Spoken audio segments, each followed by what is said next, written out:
So I'm going to try and talk everyone through how we developed the models for Bermuda and how we assessed the different technologies that Bermuda could use.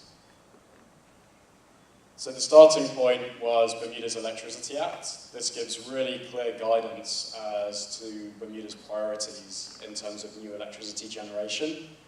And without reading them all out, it's effectively energy efficiency, sustainability, and clean, affordable energy in order to maintain Bermuda's competitive position internationally as a place that businesses and people want to base themselves to be.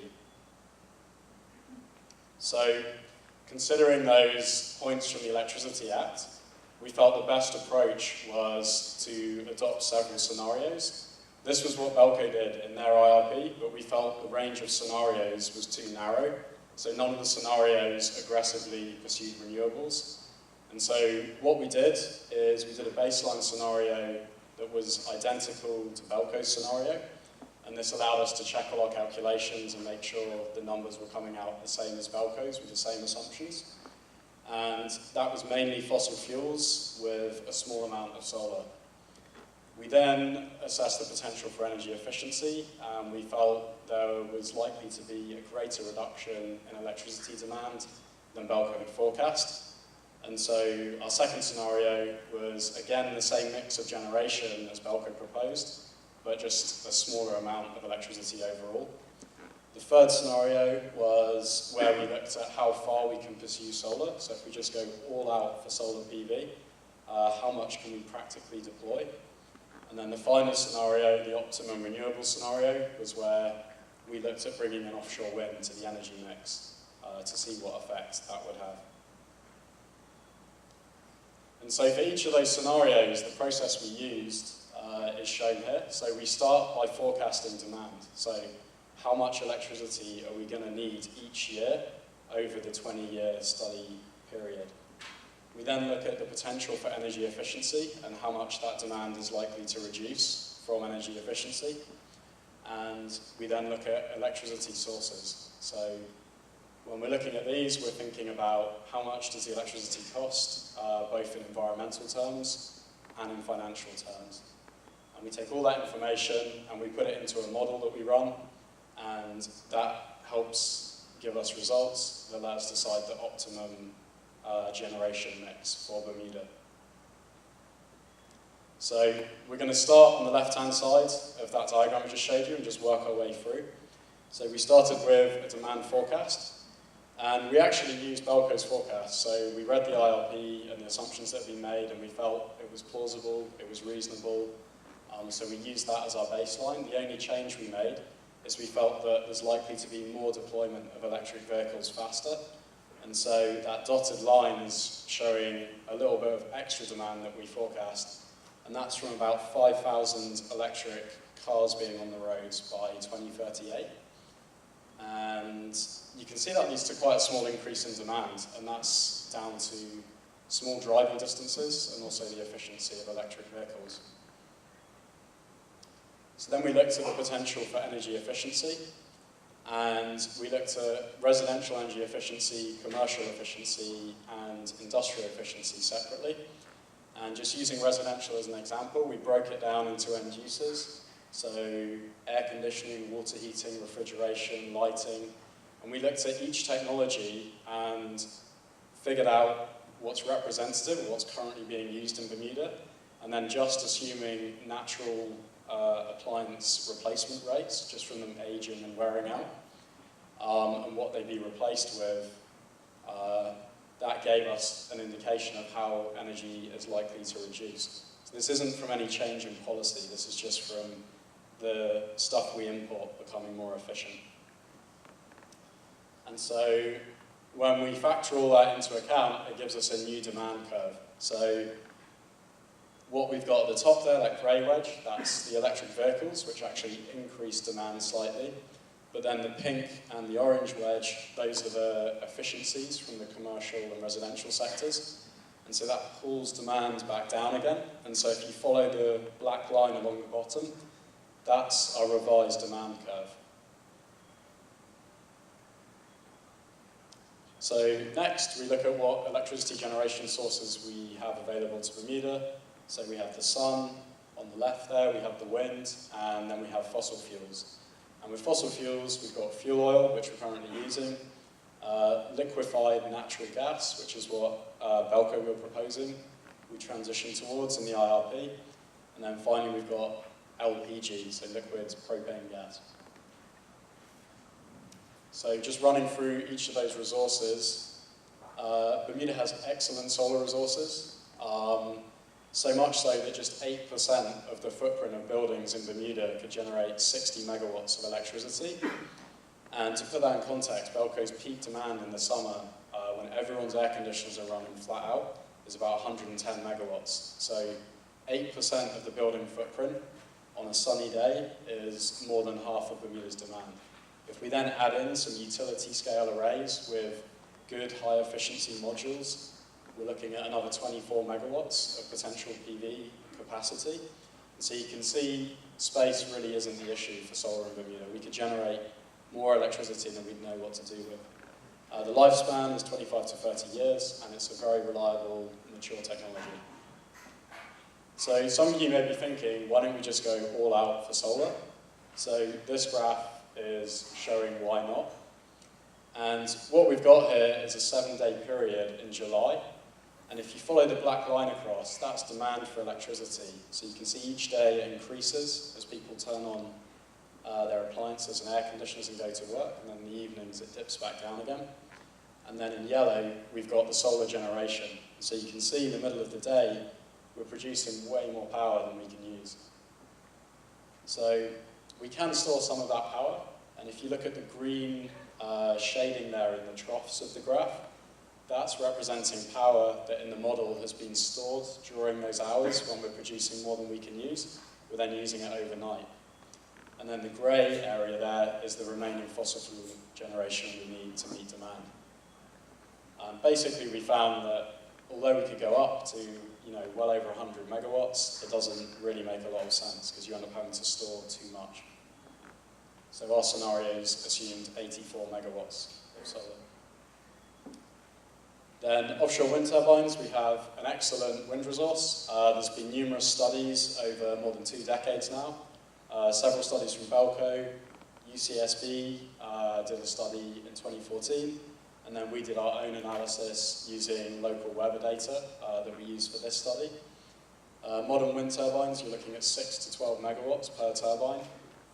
So again, thinking back to that 110 megawatt peak, quite a small number of turbines could meet that peak. And we're proposing 10 6 megawatt turbines in the optimum renewables scenario. So that's 60 megawatts of offshore wind. Lifespan 25 to 30 years. They're rated for up to 156 miles an hour. So once you get above category 5, you'd have to have a lot more technical feasibility looking into survivability. But any hurricane Bermuda's experienced in recorded history, they could withstand. And it's a reliable, mature technology. In terms of location, we didn't look into this in a lot of detail, the main reason being there are a lot of different stakeholders who would need to be involved. The airport are very concerned about radar interference and flight paths. Marine and ports would need to be involved, reef ecologists, the list goes on. So this is an important piece of work that would have to be done. So just coming back to that graph we showed earlier for solar, this is exactly the same but showing wind. And this is also in the winter, this is the first week of January. So you can see in blue there, that's the amount of electricity we're generating from the offshore wind farm. And you can see, although there's some 24-hour periods where almost all of Bermuda's electricity could come from wind, there are a few days where there's a lot of fossil fuel generation still. And those are the days where having some solar in the mix would be really valuable. The green on there, that's energy storage again, just showing where we're storing some excess wind and solar energy and then using it later. Then finally, fossil fuels. To round up our electricity sources, we've got fuel oil, LNG, LPG. They all are very flexible. That's why they're in the plan. We need them. We're going to use them. I'm not going to go into them in a lot of detail, but effectively they're all relatively high in carbon emissions compared to the renewables, and the costs they can be volatile and generally increase over time. So this is a really, really important slide. It's how we calculate future electricity costs. The legislation, the Electricity Act, states several times how important the least cost source of energy is in terms of the decision that RAB makes in which plan they go for. So we knew we needed really, really robust numbers, and obviously affordability of electricity is a big issue for a lot of people and businesses in Bermuda. And so to make sure we have really robust numbers, we adopt 6 different data points for each technology. Okay, so I'll just run through that. Coming along the top line here, on the far left, we need to know the capital cost of the generation technology. So installed, generating power, you know, the total costs of getting that technology in Bermuda and operational. We then need to know the cost of borrowing the money to fund that technology. We then need to account for the fuel costs, so LNG, fuel oil, LPG. We have to look at those costs and project them over the period. The wind and sun are free, of course, so that cost is 0. And then finally, we have to add in the operational and maintenance costs, so both fixed annual costs and variable costs. So if we add all those together over the lifetime of the generators, that gives us the total cost for those generators. We then just divide that by the amount of electricity they generate each year times by the lifetime of the generator. So it's the total cost divided by the total number of kilowatt hours. The reason it's really important to understand all of this is because if we make an assumption on one of these things on the top line, we can make electricity seem more expensive than it actually is, or less expensive, depending on what assumptions we make. So you can see with all these different factors, it's very easy to kind of skew the results that come out. So making sure these assumptions are accurate is fundamental to the entire conclusions of the study. And so this is just an indication of the level of detail we went into. So for each technology, we looked at a worst case scenario, so like how expensive could it be? We looked at a best case, so you know, how cheap could it be? And then we picked a reference scenario, which we used for the modeling, and that's from which we drew our conclusions. And the reference scenario wasn't simply the middle figure. We looked at each one of those 6 assumptions, and we looked at Bermuda, and we chose numbers that we felt were most appropriate and most plausible. And so this is the results of those analyses. And what it showed was that large-scale solar was the cheapest form of electricity available to Bermuda, 9 cents a kilowatt hour. And that number is confirmed by the airport solar array, which is contracted to sell electricity for 11 cents a kilowatt hour for decades. So that's a good deal. Offshore wind came in next at 17 cents a kilowatt hour, and then distributed solar at 20 cents a kilowatt hour.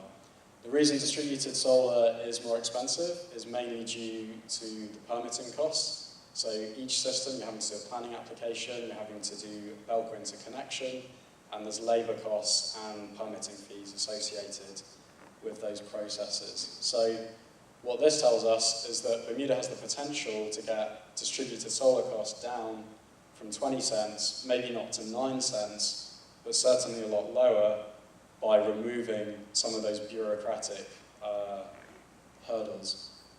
Then finally, fuel oil and LNG, they came out about the same at 23 cents a kilowatt hour. And so the last element of assessing the electricity sources was what's the environmental cost. And so my colleague Dora did a lot of research into this. She looked at dozens of scientific papers for each electricity source, and she was looking for the lifetime impact. So a lot of people ask, you know, with solar panels and wind turbines, what about the energy and emissions associated with building those and then transporting them to Bermuda and installing them? So this has been captured in this analysis. And what we found here is, just to explain, the numbers here are the grams of carbon dioxide that are produced for every unit of electricity that's generated. So for Tynes Bay, this is actually a conservative number, 1,000 grams of carbon dioxide per kilowatt hour, which by international standards is very high.